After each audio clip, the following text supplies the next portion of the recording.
สหรัฐก็เชื่อว่าอิหร่านกำลังเตรียมซ้อมรบครั้งใหญ่นะคะซึ่งอาจจะเป็นการแสดงศักยภาพในการปิดช่องแคบฮอร์มุซเส้นทางเดินเรือ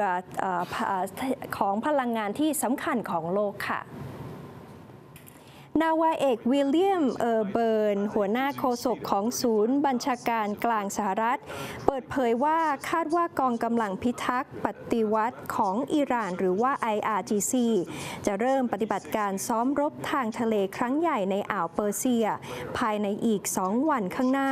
เพื่อพิสูจน์ให้เห็นศักยภาพในการปิดช่องแคบฮอร์มุซซึ่งได้ชื่อว่าเป็นเส้นเลือดใหญ่ด้านพลังงานที่สำคัญของโลก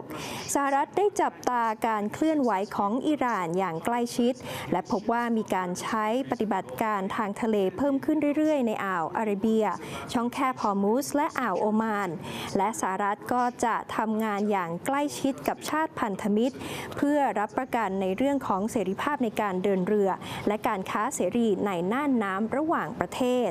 ช่องแคบฮอร์มุซเป็นช่องแคบที่สำคัญทางยุทธศาสตร์ตั้งอยู่ระหว่างอ่าวโอมานกับอ่าวเปอร์เซีย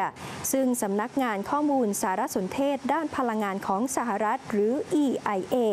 เรียกว่าเป็นโชคพอยต์หรือเส้นเลือดใหญ่ในการลำเลียงพลังงานของโลกจากอ่าวเปอร์เซียไปสู่โลกภายนอกเพราะว่า 20% ของปริมาณการซื้อขายน้ำมันทั่วโลกต้องผ่านช่องแคบนี้ที่กว้างเพียง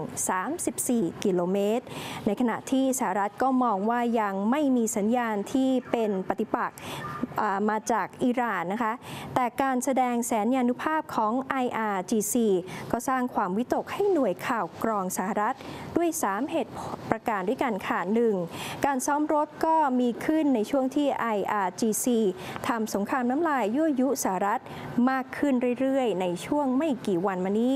2. ก็ดูเหมือนว่า IRGC จะจงใจขยายการซ้อมรบในปีนี้ให้ใหญ่กว่าปีก่อนๆและข้อสุดท้ายก็คือกำหนดเวลาก็ไม่ปกตินะคะเพราะที่ผ่านมา IRGC ก็มักจะจัดการซ้อมรบปลายปีนั่นเองค่ะ